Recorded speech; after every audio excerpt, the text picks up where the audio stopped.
तो वेलकम है आप सभी का द करियर प्लानेट पर। तो आप जानते होंगे कि बिहार एसएससी जिसका बेसब्री से आप सभी को इंतज़ार था, उसकी वैकेंसी आ चुकी है और आज का डेट मैं आपको दिखाना चाहूँगा। यहाँ पर आप देख सकते हैं, ठीक है ना। यहाँ पे आप देख सकते हैं आज का डेट है यहाँ पे, ठीक है। तो 4/8/2004 अगस्त को निकल चुका है और ये जो वैकेंसी है ना, ये 18 अगस्त से लेके 17 सितंबर टोटल 1 महीना जो है ये चलेगा। और ये विज्ञापन संख्या है, आप देख सकते हैं 100% रियल है, इसमें कहने की कोई बात नहीं है। अब यहाँ पर जो जिस प्रकार के पद दिए गए हैं, सबसे पहले मैं पदों के बारे में बताता हूँ कि कौन कौन सा पद निकला है। उसके बाद सारा ईच एंड एवरीथिंग हम यहाँ इसमें कवर करने वाले। इसके बाद आपको दूसरा वीडियो देखने की ज़रूरत नहीं है। सबसे पहला जो आपका चहेता पोस्ट है ASO, ठीक है ना, सहायक प्रशाखा अधिकारी का जो है उसका लेवल 7 का है। इसके लिए जो शैक्षणिक योग्यता चाहिए, केवल आप ग्रेजुएशन पास होना चाहिए किसी भी सब्जेक्ट से। लेवल 7 का एक और पोस्ट है योजना सहायक का, ये भी वही वाला बात है। कनीय सांख्यिकी सहायक का, ये भी लेवल 7 का है। इसमें मैथमेटिक्स का, अर्थशास्त्र का, कॉमर्स का या चाहे स्टैटिक्स से ग्रेजुएशन होना चाहिए, ये स्पेशल सब्जेक्ट दिया हुआ है। डाटा एंट्री ऑपरेटर लेवल 6 का है, ये PGDCA और BCA का यहाँ पर सर्टिफिकेट होना चाहिए। अच्छा, ऑडिटर का पोस्ट है, ये लेवल 5 का है। इसमें भी कॉमर्स, इकोनॉमिक्स, सांख्यिकी या गणित में से किसी एक विषय से जो है होना चाहिए ग्रेजुएशन। और अंकेक्षक सहायक में भी जो है गणित के साथ जो है ना उत्तीर्ण होना चाहिए, मतलब एक सब्जेक्ट आपका गणित होना चाहिए, तो आपको इसमें भी लेवल 5 में भी यहाँ पे हो जाएगा। ये तो थी इसकी पोस्ट की संख्या। अब टोटल इसमें वैकेंसी हम यहाँ पे देखते हैं, ठीक है ना। तो ASO की एकदम बम्पर वैकेंसी आई हुई है, ठीक है ना। आप देख सकते हैं कि 572 UR के लिए, SC के लिए 102 है, ST के लिए 17 है, EBC के लिए 101 है, OBC के लिए 154 है, OBC फीमेल के लिए 12 है और इसके लिए जो है 106 है। टोटल 10/64 यही निकल गया। मतलब टोटल ASO की ही पोस्ट मैक्सिमम है। आप देखेंगे तो बाद में कि देख रहे हैं यहाँ पे 000, इसमें टोटल 88 पोस्ट है, इसमें 75 UR के लिए। आप देख सकते हैं पोस्ट के लिए मैक्सिमम 0 ही मिलेगा यहाँ पर। कन्या सहायक मतलब ये लेवल 7 का, इसमें टोटल कितना सीट है, 5 1 6 2 8 2 10, टोटल 10 सीट है यहाँ पे, ठीक है। तो इसमें भी देखिए केवल 0 टोटल जो आपका वैकेंसी जो है ASO की फुल वैकेंसी आई हुई है, तो इसमें कहने की कोई बात नहीं है। देखिए ऑडिटर का भी ठीक ठाक है, 125 वैकेंसी दिया हुआ है, ठीक है। टोटल 1481 पोस्ट यहाँ पर जो है निकला हुआ है, ठीक है, 1481 पोस्ट। अब हम यहाँ उम्र सीमा देख लेते हैं।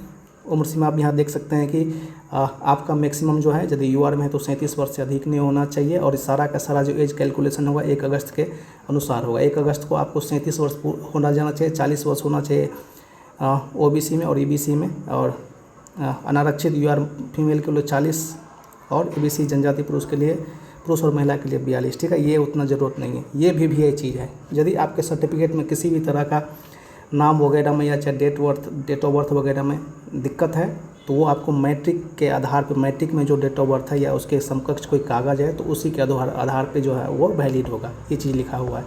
नेक्स्ट यहाँ पर देखिए आपकी जो परीक्षा है ना, परीक्षा के बारे में यहाँ पर दिया हुआ है, ठीक है। परीक्षा की प्रकृति, बिहार SSC की परीक्षा जो है ये बोल रहा है कि 40,000 से अधिक होगा तो आपका मेंस करवाया जाएगा। और फिर प्रारंभिक परीक्षा वस्तुनिष्ठ होगी और फिर 5 गुना अधिक जितना सीट है, मतलब कि 1400 सीट है तो 14 पंचे मतलब 7,000 बच्चों को जो है सिलेक्शन करेगा मेंस के लिए। PT का रिजल्ट 7,000 बच्चों को देगा। उसके बाद जो है समान अंक आने पर जिसका नाम पहले ASO होगा पहले उसको लेगा, ठीक है। यही बात ये यहाँ तक बता। प्रारंभिक परीक्षा का सिलेबस यहाँ पे बता दिया हुआ है, ठीक है। तो सबसे पहले यहाँ पे GS की बात कर रहा है, यहाँ से 50 क्वेश्चन पूछे जाते हैं। विज्ञान और गणित की बात कर रहे हैं, यहाँ से 25 और 25 क्वेश्चन पूछे जाते हैं। और रीजनिंग की बात कर रहा है, यहाँ से आपको टोटल जो है 50 क्वेश्चन पूछे जाते हैं, ठीक है। Total 150 question. बहुत सारे लोग निगेटिव हल्ला करते रहते हैं, यहाँ देखिए लिखा हुआ है सारा का सारा प्रश्न ऑब्जेक्टिव होगा। कुल 150 प्रश्न हो गए और 2 घंटा 15 मिनट आपको इसके लिए समय देगा। और यहाँ पर देखिए क्या लिखा हुआ कि सही प्रश्न के लिए 4 अंक। मान के चलिए आप 10 क्वेश्चन सही करते हैं तो 40 नंबर आपको मिल जाएगा। 150 क्वेश्चन टोटल कितना का, 600 का हो गया, ठीक है। यदि आप एक क्वेश्चन गलत करते हैं, प्रत्येक गलत उत्तर के लिए आपको 1 अंक काट लेगा। मान के चलिए आपने 15 क्वेश्चन बनाए, 10 सही है तो 40 नंबर तो आपको मिल गए। 40 में से 5 को घटा दीजिए, क्योंकि 5 तो आपका गलत हो गया। तो एक क्वेश्चन गलती कीजिएगा तो 1 नंबर कम होगा, तो 40 में से 5 चल गया तो 35 नंबर आपको मिलेगा। समझ रहे हैं कि नहीं, क्या इसमें निगेटिव है, ठीक है। और बोल रहा है कि हिंदी अंग्रेजी में दोनों में होगा, ठीक है। और यदि किसी तरह का कोई वेरिएंस होता है तो अंग्रेजी का जो प्रश्न होगा उसके अनुसार उसको मानता होगा। उसके बाद बोल रहा है कि इसमें परीक्षा में किताब वगैरह ले जाना है तो आप लोग को जो इच्छा है वो लेके जाइएगा बुक सब। देखिए प्रारंभिक परीक्षा का सिलेबस दिया हुआ है कि सामान्य विज्ञान का सिलेबस क्या सब है। तो यहाँ पर दिया हुआ है कि आसपास के वातावरण के बारे में मतलब इन्वायरमेंट की जानकारी पूछ रहा है आपको, ठीक है। उसके बाद समाज में अनुप्रयोग मतलब कि अनुप्रयोग की जांच मतलब कि सोशियोलॉजी के क्वेश्चन आपको 1-2 यहाँ से रुकेंगे। उसके वर्तमान के दिन प्रतिदिन की घटना और उसके सूक्ष्म अवलोकन, वैज्ञानिक दृष्टिकोण मतलब कि आपको प्रैक्टिकल वाला बात सब पूछ रहा है कि प्रैक्टिकल सेंस और शिक्षित व्यक्ति से क्या अपेक्षा की जा सकती है वो चीज़ मतलब कि जीके जीएस में आपके यहाँ से ये पूछेगा। ये अलग से टॉपिक दे दिया, इसमें मैं अलग से डिस्कशन करूँगा कि सामान्य अध्ययन में आपको क्या पढ़ना है, ठीक है। करंट अफेयर के बारे में देखिए, साइंस एंड टेक्नोलॉजी पूछ रहा है, नेशनल और इंटरनेशनल पूछ रहा है, ठीक है। भारतीय भाषा के बारे में पूछ रहा है कि अनुच्छेद 343, पुस्तक के बारे में, लिपि के बारे में, राजधानी, मुद्रा, खेल, ये सब टॉपिक हो गया। इस टॉपिक को आपको तैयारी कर ही लेना है। भारत और उसके ज्योग्राफी के बारे में देखिए दे रहा है कि भारत पड़ोसी देशों का इतिहास पूछ रहा है, तो देख लीजिए पड़ोसी देशों का इतिहास, ठीक है ना, तो इसको पढ़ना है। भारत का इतिहास, संस्कृति, भूगोल, आर्थिक परिदृश्य, ठीक है, इकोनॉमिक्स, इसमें आपका जीएस का जितना सेक्शन आप खोज रहे थे ना, हिस्ट्री ज्योग्राफी की तरह सारा वो इसमें यहाँ पे दे दिया है। बाद बाकी अलग से भी टॉपिक दिया हुआ है, ठीक है।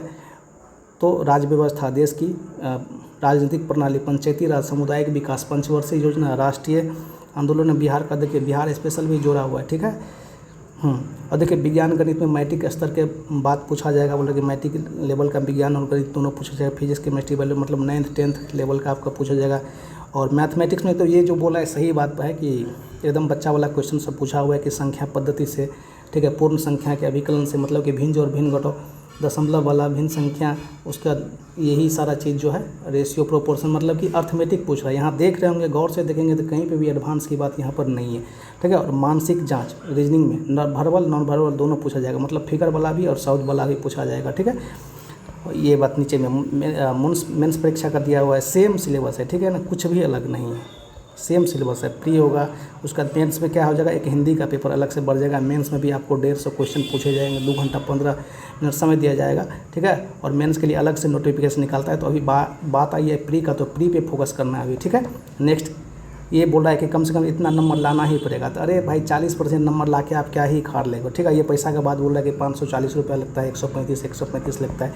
और सबसे महत्वपूर्ण बात यहाँ नीचे में देखिए क्या लिखा हुआ है, ठीक है। आवेदन 18 तारीख से होगा, 17 तारीख को लास्ट, 18 अगस्त से लास्ट होगा, 17 तारीख को 17 सितंबर तक लास्ट होगा, ठीक है। 18 से चालू, 17 तक लास्ट, 17 सितंबर को लास्ट। और यहाँ पर देखिए क्या लिखा हुआ है, आपको जो डॉक्यूमेंट वगैरह लगाना है, डॉक्यूमेंट यहाँ पर देख लीजिए क्या सब लगाना है, ठीक है। तो सबसे पहले मैट्रिक का जो है मूल प्रमाण पत्र, सर्टिफिकेट और अंक पत्र, ये भी आपको जो है सो यहाँ पर क्या बोल रहा है कि लगाना पड़ेगा, ठीक है, आवेदन ऑनलाइन में, ठीक है। स्नातक वाला, PGDCA वाला। उसके बाद आप यदि OBC या जनरल है तो उसका जो रेसिडेंशियल सर्टिफिकेट होता है, आवासीय प्रमाण पत्र, उसके बाद क्रीमिलेयर वाला या चाहे EWS वाला, ये सब लगेगा। आप यदि स्वतंत्रता सेनानी के नाती पोती है तो उसका प्रमाण पत्र लगेगा। यदि आप दिव्यांग है तो उसका प्रमाण पत्र लगेगा। और छूट के लिए भी यदि आपको चाहिए तो आपको कोई भी सेवक निर्गत सरकार से लगेगा, ठीक है। आप इतने एज को हो गए। ये कुल मिला के बात ये थी, ठीक है। और ये वैकेंसी निकल चुकी है, ठीक है।